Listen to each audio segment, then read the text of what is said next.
Hello, everyone. I welcome you all to another episode of this Mentorship 2025. At this period, we are beginning with the boring stuff, but I need you to stick with me. This episode is also going to be an introduction of what you should expect in this mentorship. I just need to set the foundation strongly so that you will get the most out of this mentorship. So today we're talking about the algorithm in price movement, which is commonly known as the algo. Now, price in the financial market does not move randomly. It is controlled by a sophisticated algorithm designed to seek liquidity. You'll be making a mistake to think that movement in price is random. It's not random. It's actually controlled by an algorithm.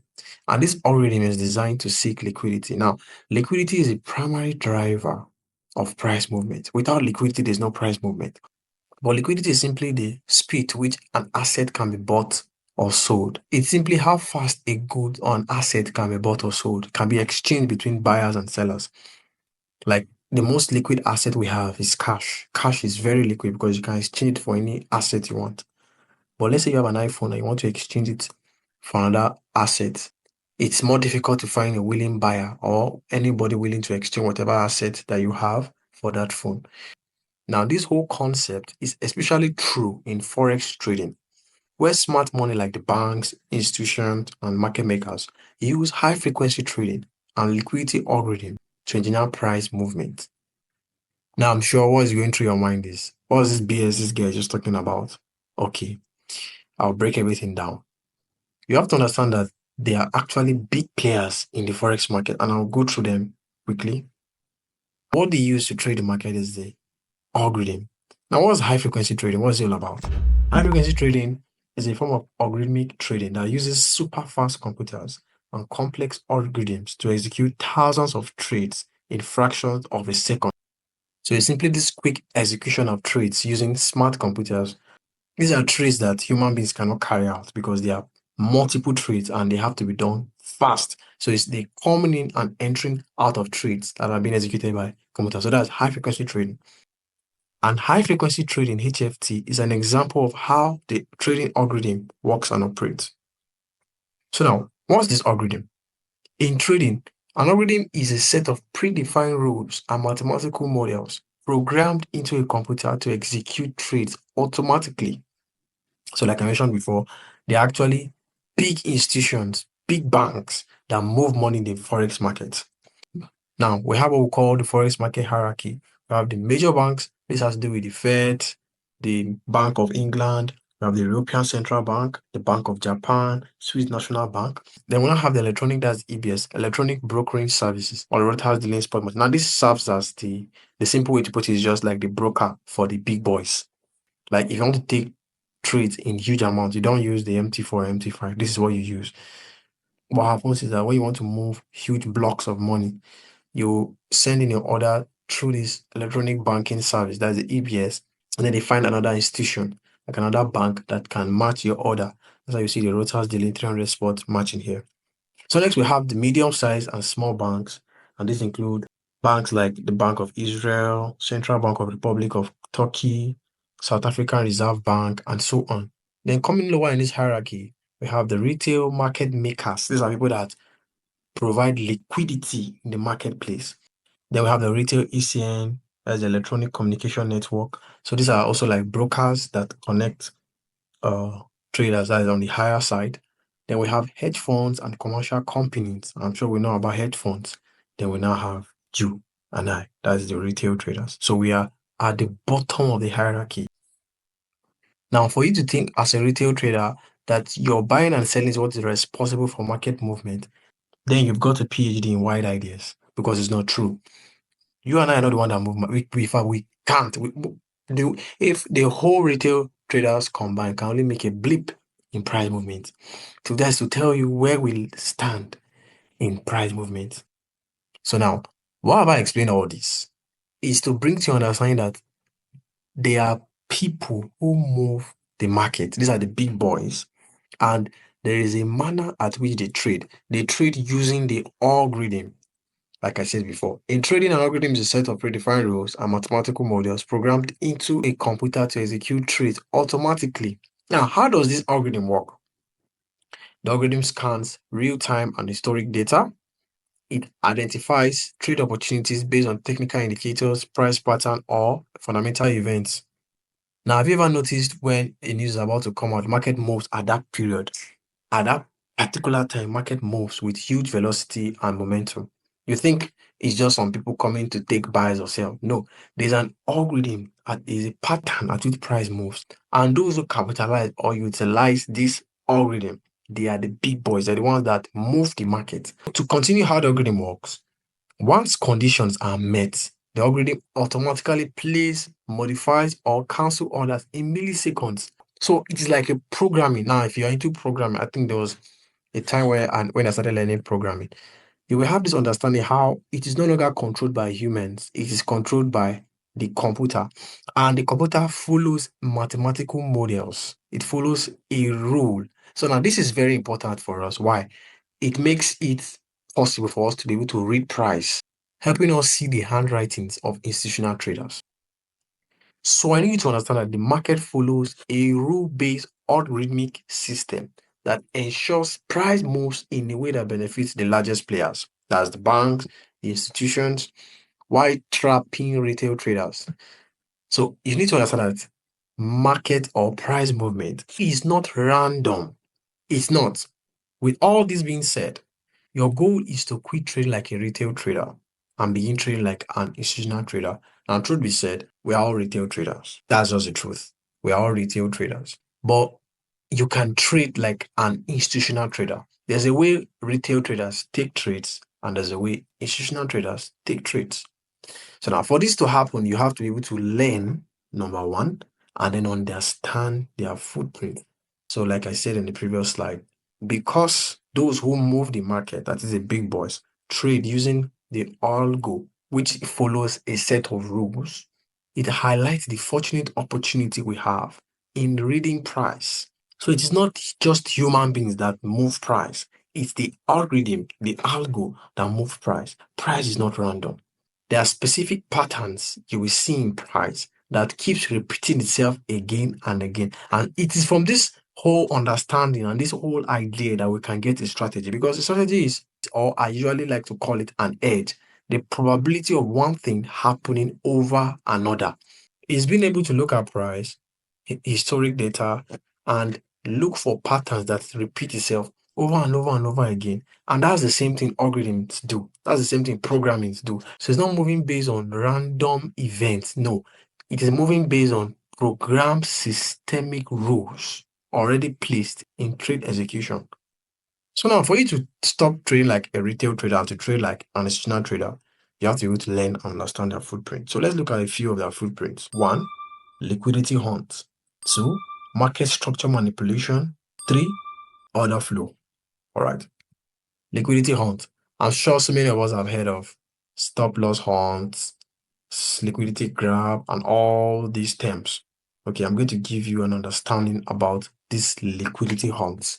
It's very important, and actually it exists. It's not a lie. It actually exists. You have to understand that there are a lot of manipulation in the marketplace. Like, you wouldn't even believe the amount of manipulation that goes on in the marketplace.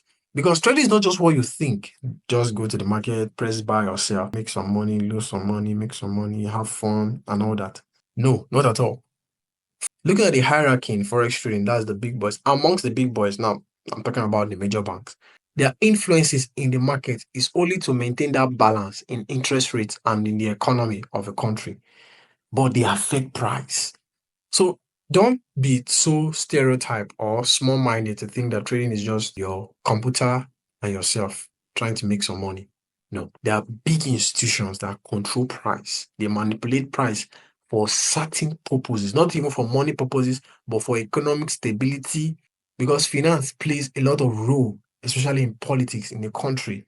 So you'll be wise to understand how these big institutions move the market and follow them, utilizing the opportunity the market provides for you to make money. So now we're talking about the liquidity hunt. The algorithm seeks liquidity. Now, what is this liquidity? That's clusters of stop losses and pending orders. So now if you are a new trader or if you're an old student, if you've gone through my beginners class I explained pending orders. So it's very important that you also understand the basics. If you don't understand the basics in forex trading, you might get lost here. All right. So stop losses and pending orders. So pending orders have to do with your buy stops, sell stops. It also has to do with your limit orders like buy limit, sell limit. So those are just pending orders.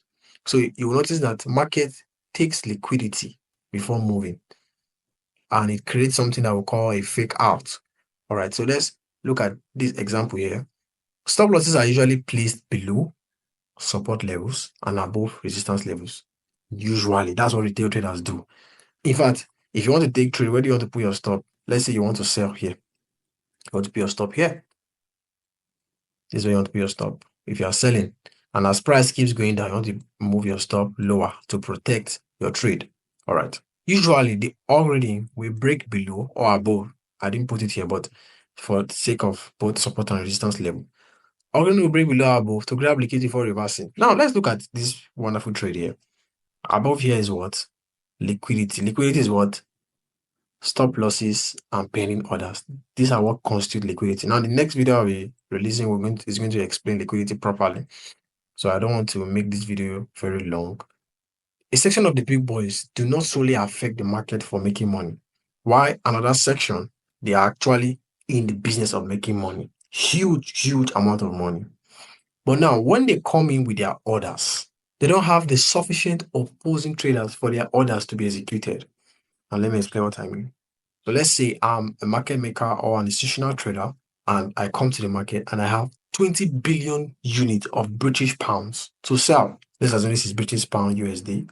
But presently in the market, there are only 20 traders who are willing to buy what? 1 billion units of pounds. Now, that's a problem. I can't execute my order because I need a couple of traders or just one trader who will be willing to buy the 20 billion units of British pounds from me. And if there's no sufficient opposing buyer, my trade will not be executed effectively. So come to the market, come to price, you can see how price is going lower. I want to sell and there are less buyers. So what happened?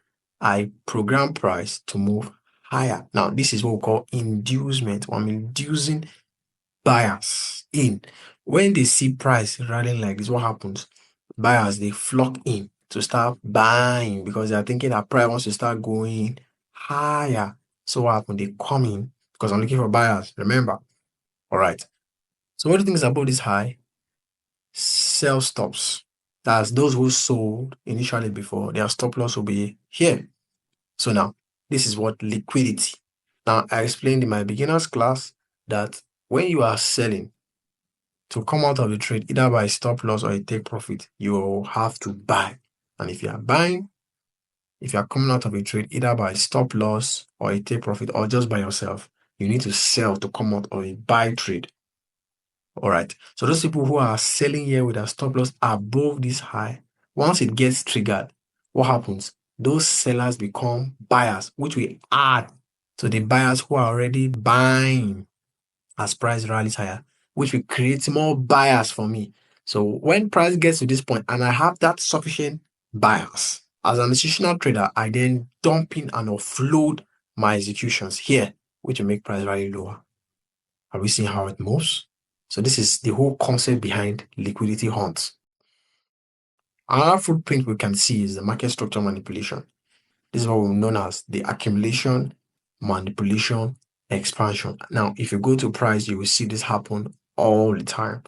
Here's what accumulation. Accumulation is when orders are being built. Now, you can see that price wasn't moving in any directional order flow. You can see it moved up, came down, moved up. So this is what we call consolidation, price moving in a range.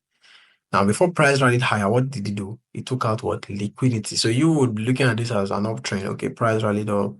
You'll be thinking that, okay, price wants to continue going higher. Probably you might have left your stops here. And you can see how price took out this low before rallying higher. Now, this already is saying that price is not random. Why does price have to move lower before? Look at how quick. So let me just expand this so that we would see. Can you see? Only the wicks here. Very fast. It grabbed the liquidity and then rallied. Now, these are the footprints we see with the algorithm controlling price movement. The next is the smart money execution and order flow.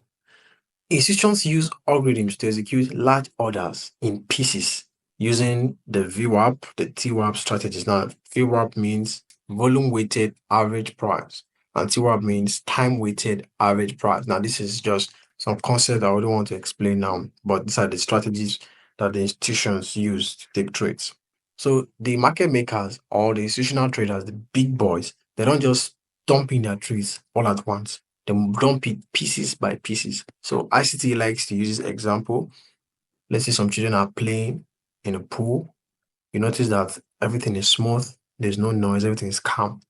But if you drop an elephant in that pool, you will see a splash already. It is that huge volume.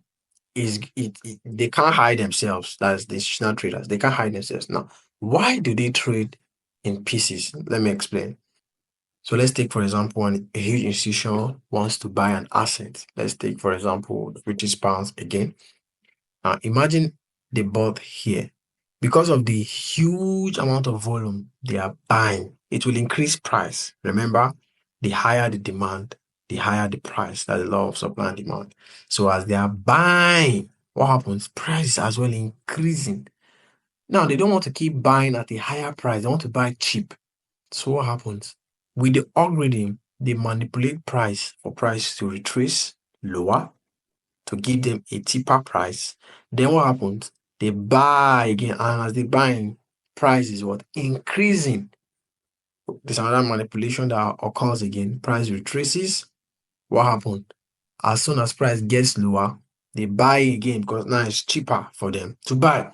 So they buy in and they wait for price to retrace like that over and over and over again. So price is programmed to return to imbalances. That's what we call the fair value gaps and to mitigate other blocks before continuation. So this is the whole reason behind those institutional levels. So the other block does not work because another block is working because of the concept behind it. All right. So let me explain this better. Now you can look at price. What do you see here? Here's a breakout block. See how it is mitigated here. Looking at price again, this is what? Another block. See how price mitigated it here. Why did price find support here and not just anywhere? Why here? Why here? You can see the reason why this is a breakout block. And it took out this low, then broke this high, came back down to find support in this green up close candle. So for those of you that don't know what I'm talking about, just don't worry. I'm going to explain another block. I'm going to explain every other thing in subsequent videos to be released. But I'm just trying to show you the whole concept behind all these terms we hear here and there. So what do we have here? You can see here we have what? Liquidity. You can see how price took out this liquidity and there's a fair value gap here before rallying higher. In conclusion, price movement is not random. So if there's anything you should learn from this lecture, is that price movement is not random. Do not be deceived. It is not random. If it is random, we are all disadvantaged because a random market movement does not create opportunity for consistency. There is no hope for consistency. But because price action repeats itself over and over and over again with mathematical and systemic based rules, we can be able to look at the market, follow the analytics of institutional traders, form a strategy that we understand well. On the basis of this market movement that we see in price, we're able to utilize the opportunities the market gives us to make money. All right. Trading algorithms are rule-based programs that execute trades automatically based on preset conditions like price, time, or volume. Now, later on, we're going to be learning price and time theory. We're going to be seeing how price and time are very important when it comes to trading because this is a program. This is not human beings just moving market up and down. This is programmed into market trading. All right. They are used by institutions for speed, precision, and efficiency. So if you understand the algorithm, then you understand how the big boys trade. It's just very simple. Liquidity is the primary driver of price movement. If I can put it this way, is the fuel for market movement. If there's no liquidity, there's no market movement. Liquidity is what drives price. If you understand liquidity, you understand market movement. So therefore, your goal is to think and trade like an institutional trader. This is to create a sound foundation for you all so that you understand the focus of this mentorship. Yes, you are still a retail trader, but the goal is to transform you to trade like an institutional trader because this is the market. Institutional trading is the market. Once you understand it, you understand market movement. This is not an argument between other types of traders, other ones. Now, I'm not saying other methods don't work. Yes, they do work. Now, why they work is because they have been able to pick out how this algorithm work and call it other names, and with different type of tweaks here and there and different type of understanding here and there. But now, coming from the institutional traders' perspective, we can understand that market movement, price movement is not random. And if it's not random, definitely there's a way market moves. And if you want to make money in the Forex market, you need to understand how price moves. All right.